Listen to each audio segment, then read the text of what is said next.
Olá, pessoal! Mais uma vez por aqui, é sempre uma satisfação estar com vocês. Acreditem, uma alegria. E hoje nós vamos tratar desse tema que eu considero urgente, que é a privacidade. Exatamente. Esse tem sido um tema que eu poderia dizer recorrente, é emblemático nos dias atuais e que envolve todos os educadores em geral, sejam pais ou professores, família, né? Nós estamos testemunhando uma mudança de paradigma em uma era cada vez mais digitalizada e conectada. Então, como proteger as informações pessoais e a intimidade das crianças, dos jovens, das novas gerações que chegam? A infância é o que eu posso, por assim chamar, de um período embrionário humano. A fase das descobertas, do aprendizado, em que o desenvolvimento precisa, minha gente, acontecer de forma integral. É o momento em que as crianças passam a perceber as suas identidades e interagem consigo e com o mundo ao seu redor. Contudo, como é que a gente pode proteger essa jornada da invasão de privacidade nas diferentes esferas da vida infantil? Gente, a privacidade na infância envolve muitos aspectos, desde a coleta de dados pessoais, sem o consentimento dos próprios menores e dos responsáveis, até o monitoramento constante das atividades online, em que as crianças estão aí sendo expostas a riscos significativos que podem impactar no seu bem-estar físico, emocional, social e espiritual, não é mesmo? A gente já tem falado muito sobre isso aqui. Na verdade, nós já conversamos sobre esse tema há algum tempo e eu deixo aqui, olha, nesse cardzinho para vocês aí acima, para que vocês acompanhem o vídeo 1. E hoje, especialmente, vamos trazer 6 questões pontuais sobre a temática e que vão evidenciar com toda certeza alguma dúvida, algum conhecimento que você esteja precisando talvez até agora. Mas antes eu quero te lembrar o conceito de privacidade que temos trabalhado aqui no canal. A privacidade é um estado de discrição em primeiro lugar para consigo, para com o próprio mundo interno, e esse estado precisa ser inviolável. A privacidade precisa passar por um processo de educação. É sobre isso que a gente vai falar hoje, começando já com a primeira pergunta. Vamos lá, minha gente?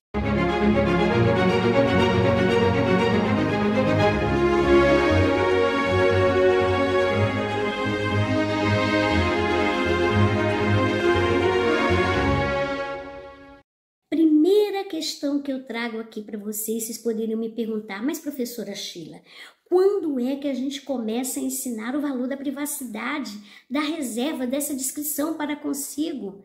Papai, mamãe, família, professores. Começamos desde agora, desde que aqui chegamos ao mundo. Pois é desde cedo que os pais precisam, especialmente a família, tá? Agora é conversa para a família, estabelecer limites físicos com o bebê. Isso mesmo. O que eu quero te dizer é que isso inclui um respeito ao espaço pessoal do bebê e que muitas famílias se equivocam em relação a isso, porque acabam não mantendo esse locus preservado. É importante que desde cedo as crianças se habituem a dormir no seu bercinho, a descobrir que possui um lugarzinho que é seu. Não significa isso que a gente coloque o bebê em segundo plano, não. Existem momentos que nós podemos aí alternar, mas é necessário sim que a gente até respeite a privacidade dos cônjuges que necessitam desse convívio entre si. Respeitar o tempo do bebê, o espaço do bebê é significativo para o desenvolvimento da identidade dessa criança que chegou há tão pouquinho tempo à Terra. Outro ponto. Quando o bebê, a criança ou o jovem se sentirem desconfortáveis com o contato de pessoas estranhas, papais, mamães, respeitem essa privacidade.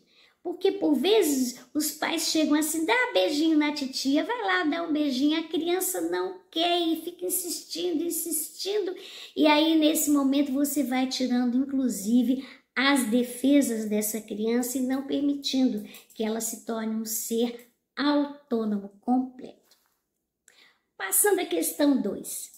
A criança e o jovem precisam ser ensinados a ter privacidade e a gostar dela? Ah, gente, a privacidade já é algo que está em latência dentro de nós, é um valor que de verdade precisa ser despertado. E isso já desde o início da vida, mas não pode ser confundido com egocentrismo, que é uma característica em que a criança tem um sentido de se apegar ao brinquedo dela, a mamadeira dela, o copo dela, o papai dela. Então, cabe a nós educadores identificar até onde vão esses limites entre o que é meu e o que não é, para que não se transforme num pensamento de posse, que é bem diferente de tudo isso que nós estamos falando sobre a preservação da intimidade. Com o tempo, esse egocentrismo ele precisa se desprender, ou então ele vai virar um egoísmo. Então é bom não confundir essas duas experiências. Pais e professores, vamos colaborar na formação desse valor, inclusive da generosidade. A criança desde cedo aprendendo, a fazer empréstimos numa medida justa, sensata, dentro do tempo de criança dela.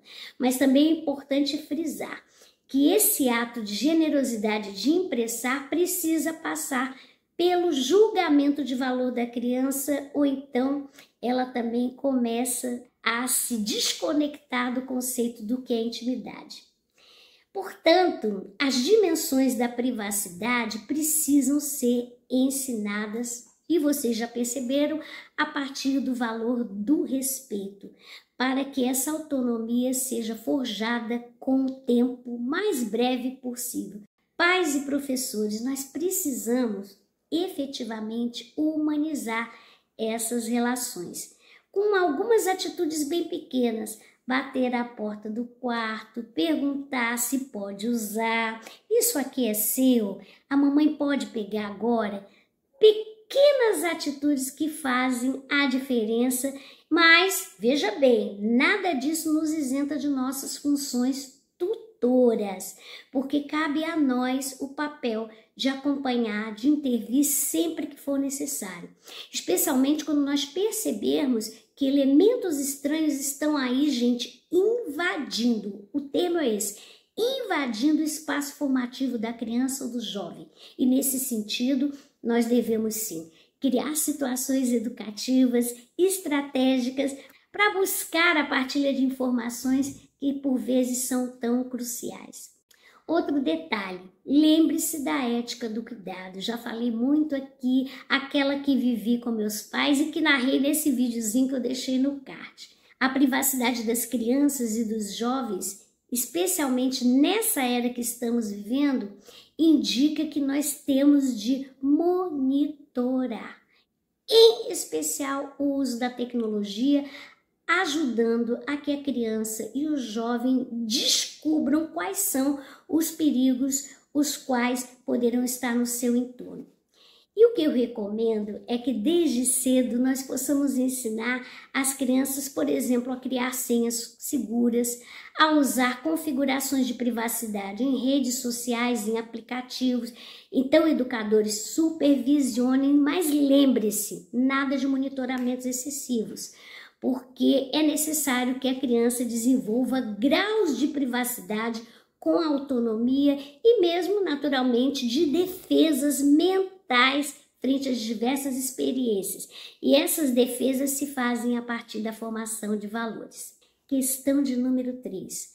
Como lidar com situações em que a privacidade da criança ela é violada?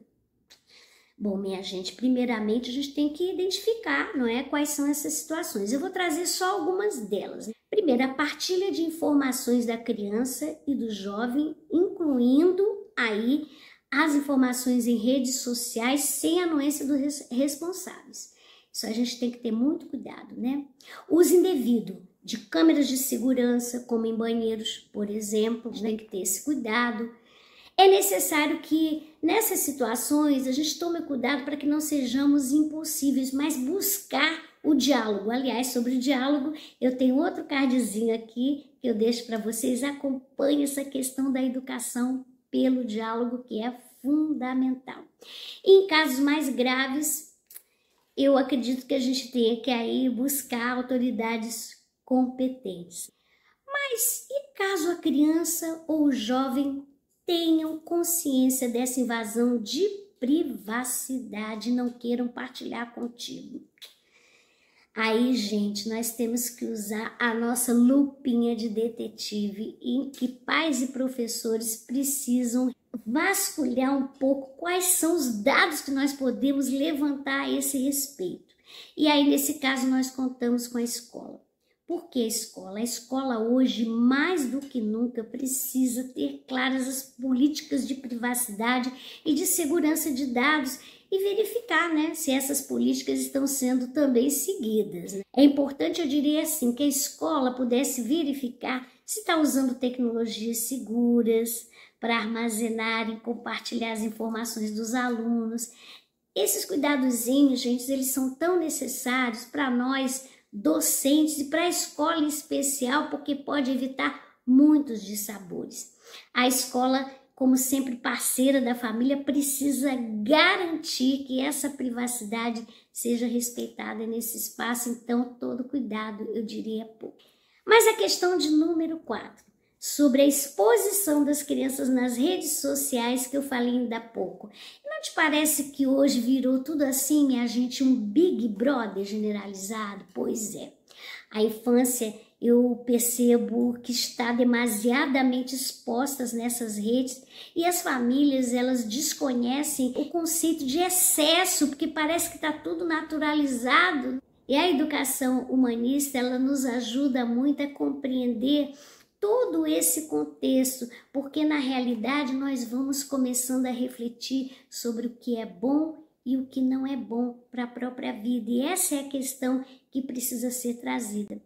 Outra coisa, os pais precisam se aparatar do conhecimento das leis, como a Lei Geral de Proteção de Dados Pessoais, que é uma lei de 2018. Então a gente tem que também conhecer essa realidade legal para que nós nos coloquemos sob esse amparo, ou seja, não basta a gente saber aquilo que é bom se não tivermos o conhecimento. Então, pais e professores, Gonzales Pecote, o criador da pedagogia logosófica, sempre nos diz, né, que o saber é a razão de ser da vida no homem na terra, a primeira e a última de suas tarefas. Então, conhecimento, ela nunca, gente, nunca será demais. Busquem realmente se aparatar com o conhecimento. Vamos agora à questão de número 5, e me parece que é uma dúvida recorrente tanto de pais quanto de professores. Qual a idade apropriada para que meu filho, meu aluno, tenha acesso aos dispositivos eletrônicos, assim como a internet? Bom, eu posso assim dizer para vocês que existem inúmeros fatores, mas como humanista que sou, eu vou sempre dizer o seguinte, que a criança, ela precisa realmente desse acompanhamento nosso. E o que oriento de fato é que vocês, né, evitem permitir esse acesso a esses dispositivos, principalmente antes dos 2 aninhos de idade, não é, gente? E a partir dos 2 anos, essa utilização, ela necessita realmente vamos dizer, desse dimensionamento, desse enquadramento em horários determinados, com conteúdos apropriados para a idade da criança. Selecione, e essa é realmente a grande orientação. Há muitos blogueiros com histórias bonitinhas, cujo conteúdo deforma a formação humana, a qual nós temos falado aqui no canal, e que desde cedo começa a se desenvolver. A partir dos 6 anos, aí eu já posso dizer que as crianças podem ter um acesso um pouco maior, vamos dizer, mas ainda que com um grau significativo da nossa supervisão e limitação, naturalmente, do tempo de uso. Mas realmente, se todo esse trabalho até aqui for realizado, eu recomendo de todo o coração que a partir dos 12 anos comecem a permitir que as crianças tenham uma certa autonomia na navegação na internet, mais ainda, sempre com a supervisão de pais e professores. Olha, outro dia eu estava lendo uma pesquisa bastante recente da American Academy Pediatrics, que recomenda que crianças entre 6 a 12 anos de idade tenham realmente um limite de 2 horinhas, gente, 2 horinhas no máximo de entretenimento diante das telas, inclusive até por conta da visão, que pode gerar danos muito sérios, né? Existem algumas providências que são imprescindíveis em relação a esse cuidado. É necessário que essa segurança online ela seja ensinada, que a criança perceba que não pode estar falando com estranhos, que tem que ter cuidado com a divulgação de informações pessoais, que a formação de valores éticos irá com toda certeza protegê-la de determinados conteúdos que não são adequados para que ela cresça de forma integral. Então é necessário que esses valores eles sejam trazidos desde que a criança nasce, desde o berço, como eu sempre venho dizendo aqui para vocês, né? Eu quero também chamar a atenção para o seguinte, que a privacidade, eu diria também, que se forja a partir do valor ético do respeito. Olha, não pensem que estamos respeitando a privacidade das crianças e dos jovens quando nós damos a eles toda a liberdade, tais como um quarto pessoal, com todos os aparatos tecnológicos possíveis, com internet, portas fechadas, para que eles tenham ali a preservação da sua intimidade. Gente, nós temos que revisitar os conceitos, o que é bom e o que não é bom para a vida. E isso não é privacidade. Isso é deixar o jardim da educação de nossas crianças e jovens sem cultivo. E logo, naturalmente, né, um jardim que fica à revelia, crescem as ervas daninhas. Crianças e jovens, né, até os 18 anos, estão sob a nossa responsabilidade. Não é verdade? Então, tudo esse aparato que eu estou conversando aqui com vocês precisa ser revisitado. Nós temos que entender que uma sociedade, ela se forja exatamente a partir de todos esses princípios que eu tenho aqui conversado com vocês. E, finalmente, eu quero trazer a sexta questão. Afinal de contas, fica até o final, porque essa sexta é emblemática. Afinal de contas, como se começa o ensino da privacidade? Professores podem fazer vários projetos em sala sobre a privacidade, mais precisamente sobre a descrição. Eu posso aqui até trazer 2 exemplos. Um deles, criar um mapa sobre a privacidade que as crianças poderiam identificar na escola, aquelas áreas onde a privacidade precisa ser especialmente respeitada, os banheiros, os vestuários, os espaços pessoais, a carteira de cada aluno, podem intercambiar por que essas áreas são importantes, por que necessitam ser realmente respeitadas, tem que ter um especial cuidado com esses lugares. Outra sugestão para vocês, professores, é a elaboração de um código de privacidade, pedindo aos alunos que trabalhem em conjunto. Eles podem refletir, por exemplo, como estabelecer regras sobre proteção e privacidade uns dos outros, num sentido muito afetivo, tanto no ambiente físico como online. Mas vejam bem, muito importante isso que eu vou dizer, a privacidade precisa ser trabalhada como algo pessoal, interno, intransferível. A privacidade não está fora, a privacidade está dentro. Então, nessa tarefa de educar dignificando a vida, eu vou deixar para vocês um texto sobre a descrição, na descrição do canal, você acompanha com um linkzinho. E algo que eu preciso dizer é que a educação da privacidade, ela começa pelo exemplo, pelo exemplo. Você pode montar o projeto que for. Se o exemplo realmente não se fizer marcado com força a partir de nós, educadores, tudo vai por água abaixo. Essa é a grande questão. Você tem que ter cuidado nesse teu exemplo, porque tem um ditado que ele é muito forte, que diz o seguinte: a palavra, ela convence. Você pode dizer o que é privacidade, mas o exemplo é que arrasta. Então, minha gente, é hora mesmo de nós colocarmos o humanismo na escola e tratar da privacidade na infância precisa ser um dos centros das nossas atenções educativas. Nós necessitamos de proteger essa infância ameaçada, a inocência, o direito das crianças de crescerem, explorarem o mundo de forma segura, de forma saudável. Esse vídeo, podem acreditar, é um convite para um diálogo aberto e construtivo visando o benefício das futuras gerações. Beijo no coração e espero ter ajudado.